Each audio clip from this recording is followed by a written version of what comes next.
You know how this goes. We are talking about evil tier list for Better Call Saul characters, and we are starting with Mike. Now Mike might scare the piss out of most folks with that death glare of his.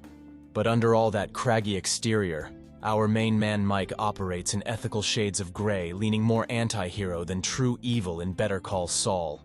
On one hand, Mike doles out righteous street justice by the fistful, keeping Al-Qaeda territory in check. And you know our vet grandpappy will throw down to protect his family and friends in a heartbeat against abusive scumbags like dirty cops. Respect. But let's be real.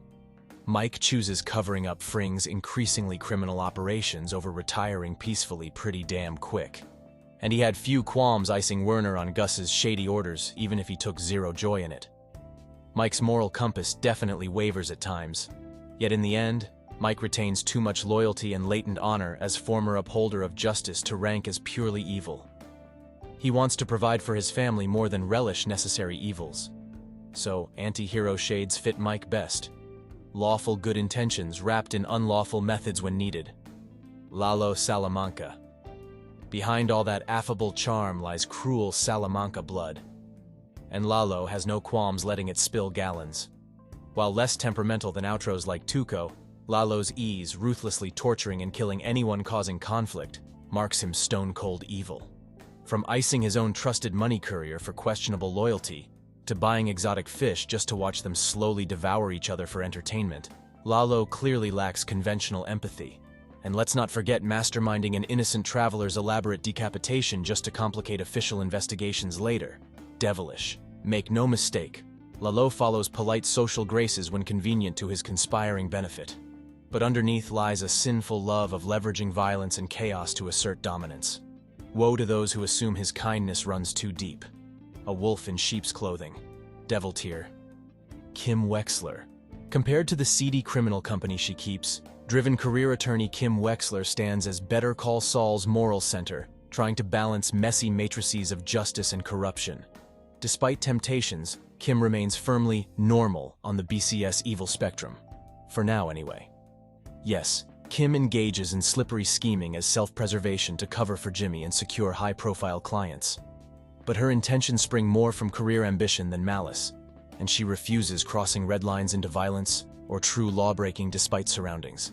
At her core, Kim cares about ethics and burning desire to reform broken public defense systems.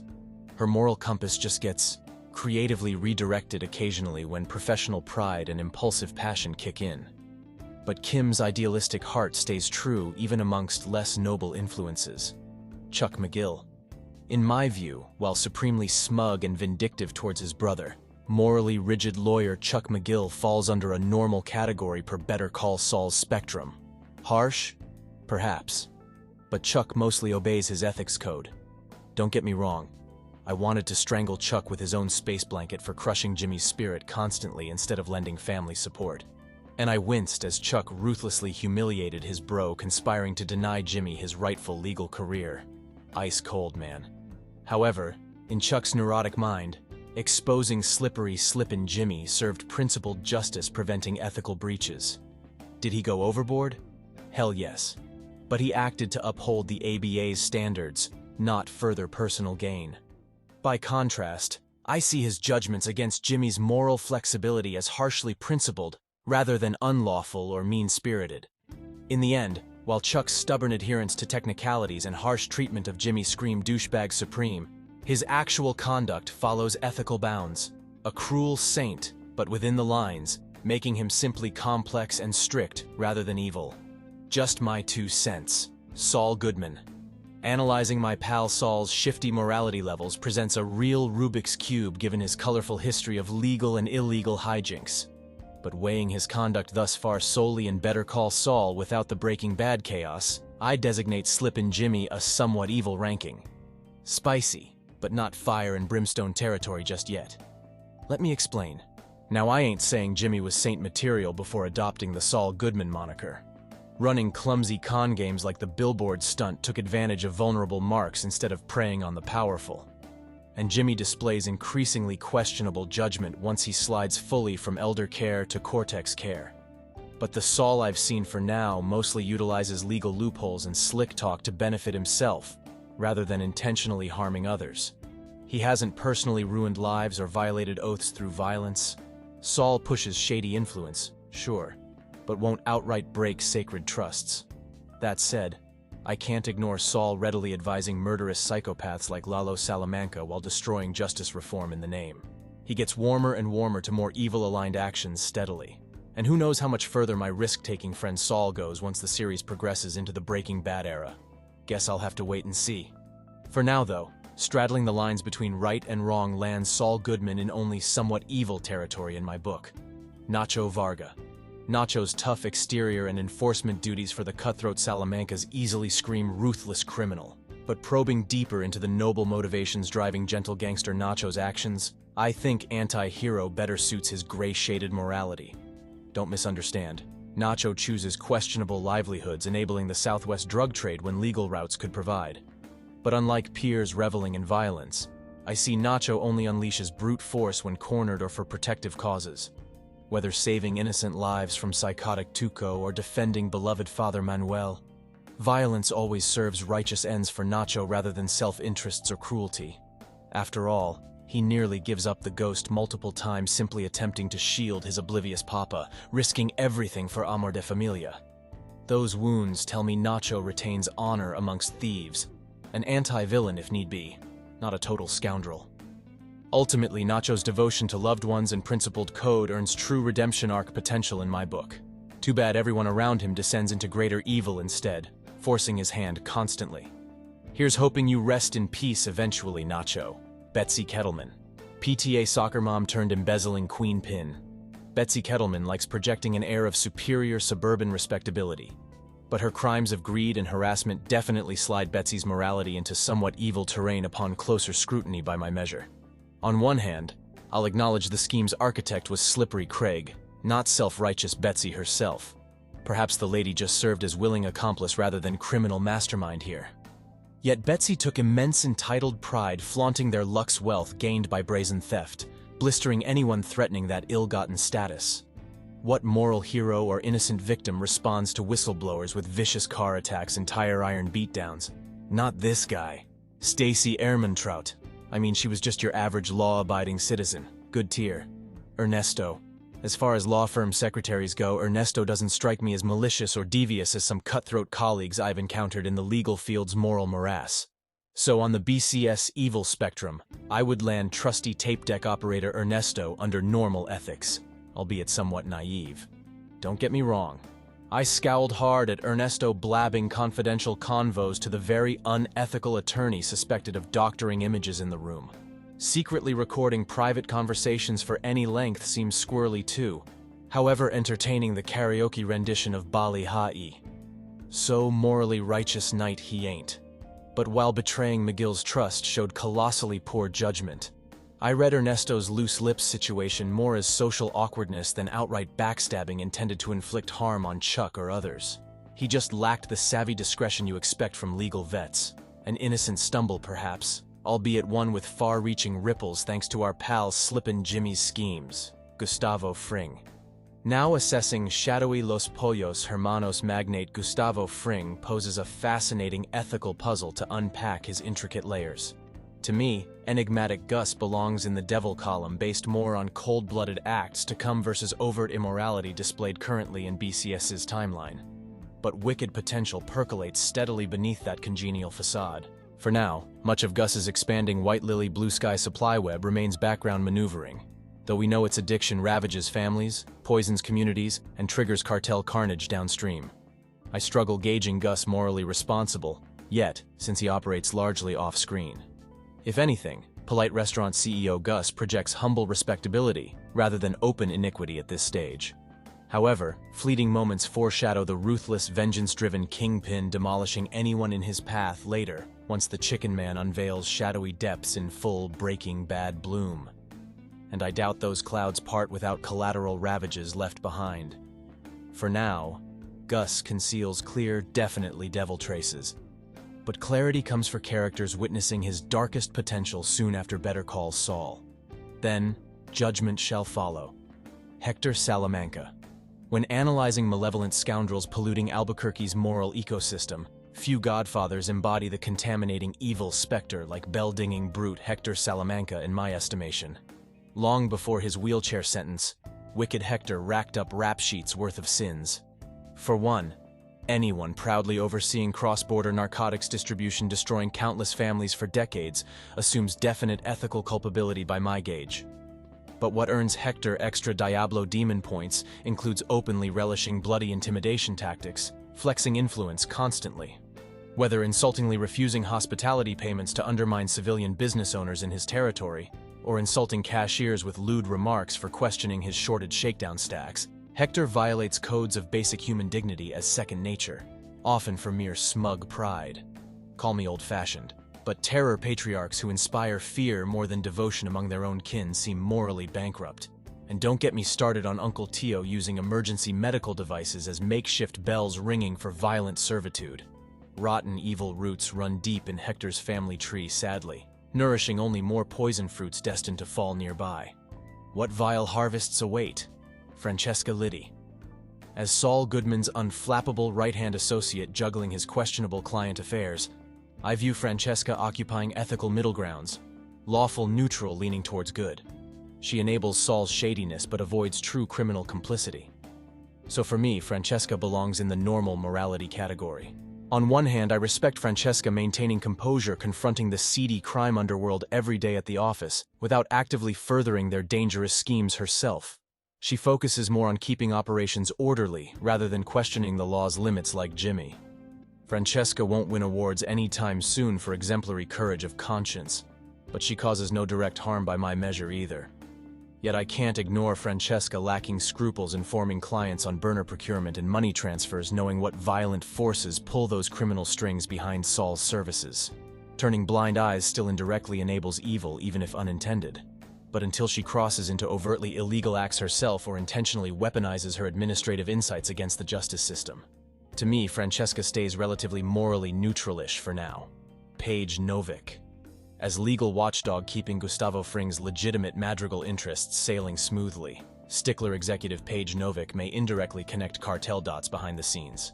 But given her displayed actions strictly follow lawful protocols, I currently consider Paige normal, ethically amidst shadier associates. Now that's not to say I view Paige as some doe-eyed innocent here either. She willingly plays public PR figurehead promoting the transnational food conglomerate's philanthropic image, despite hints of suspicious offshore financial sourcing dotting Madrigal's books. I suspect Paige realizes she spins pretty fantasies veiling ugly truths, albeit while adhering tightly to plausible deniability and best bureaucratic practices. Still for now, Paige refuses sweeping any discovered sins under the corporate rug to aid potential wrongdoers. She elevates concerns directly challenging possible improprieties, an honorable impulse, if likely a naive one here.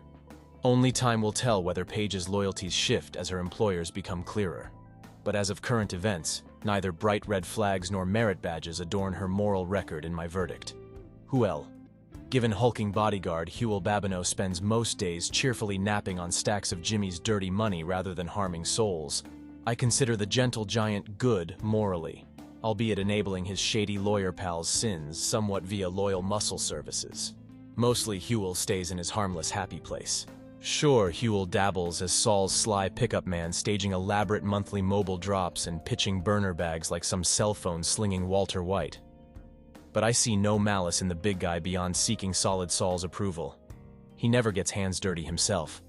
And while Huel foolishly attempted skipping town post-Kim's scam, he ultimately confessed locking her up instead of holding firm to corrupt cop codes.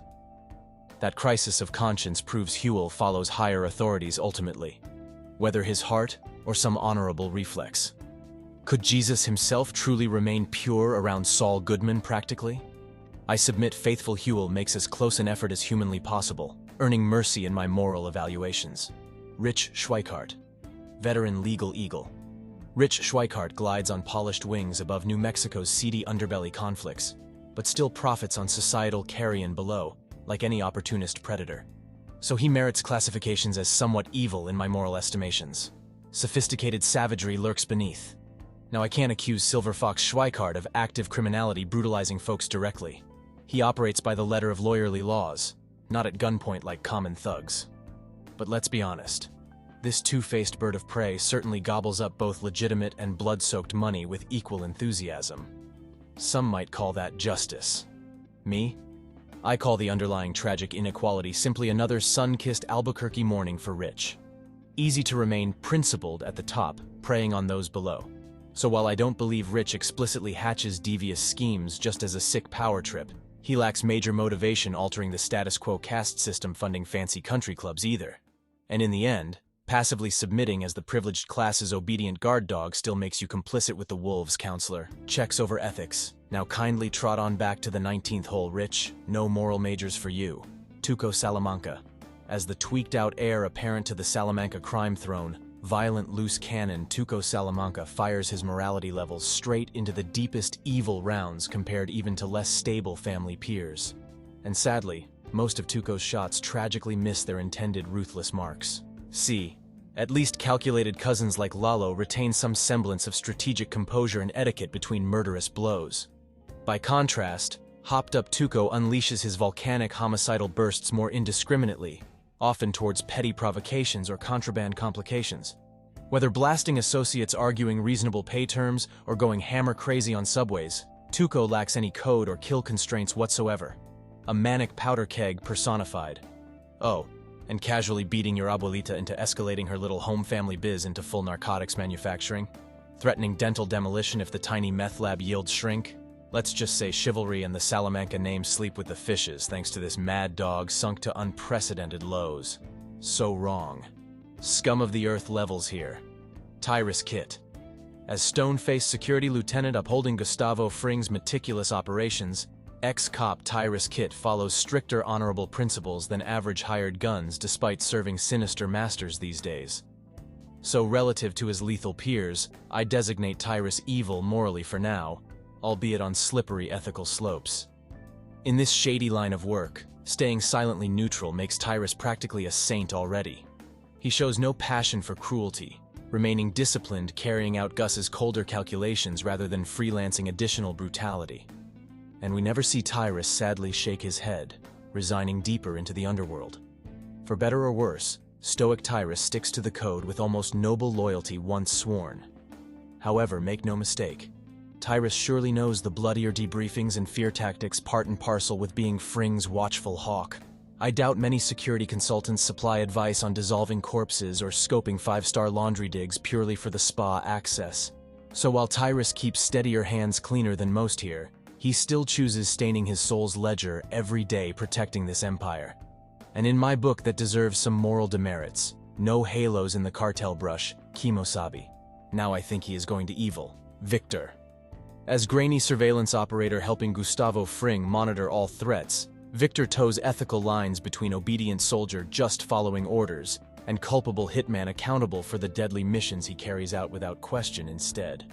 So, on Better Call Saul's morality scale, I designate Victor the middle somewhat evil classification, albeit slightly chilling in his detached precision. Now in his defense, we have yet to witness trusted Lieutenant Victor directly overseeing interrogations or decisively pulling triggers himself on lesser targets in BCS scenes specifically. He mainly haunts the periphery, tracking persons of interest or securing locations after bloodier confrontations from what I gather. Ever the lurking lookout. However, that almost robotic precision and lack of displayed emotion or conflict executing Gus's frequently lethal directives still gives me pause. We all have lines that can't be crossed while retaining conscience. Where exactly does loyal Victor draw on that moral line, if ever, rather than operating on autopilot? I expect by Breaking Bad events, we'll revisit this colder killer's classification crashing to alarmingly immoral lows. But for now, neutral with a side of unsettling. Werner Ziegler. As the eccentric engineering maestro overseeing Gustavo Fring's epic underground meth superlab project, I view big-hearted Werner Ziegler through pure innocent lenses despite becoming entangled with ABQ's darkly tinged criminal elements later. Hence, landing kindly Werner solidly in the good morality category by my ethical evaluations.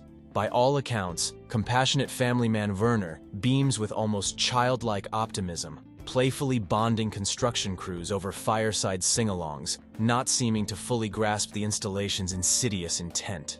For Werner, the complex technical challenge itself fuels passions, not criminal conspiracy thrills or profitable bonuses dangled to offset moral qualms. He can't resist creation primal urges. Likewise, when tender Werner goes rogue breaking protocol contacting beloved wife Margaret, I read that as soulmate devotion. Not intentional defiance endangering criminal allies. Naive perhaps, but I believe Werner's core innocence withstands even Mike's stern judgments. In the end, Werner gave his dignified, all-serving visionary callings beyond mortal misjudgments made along the way. Rest in principled peace. So this was my analysis of main characters of Better Call Saul. Now there might one or two or maybe many things in this video you don't necessarily agree with, and that's alright, you can always comment down and let me know. Also comment down which show we should cover next. I'll see you in the next video, till then take care and have a nice day.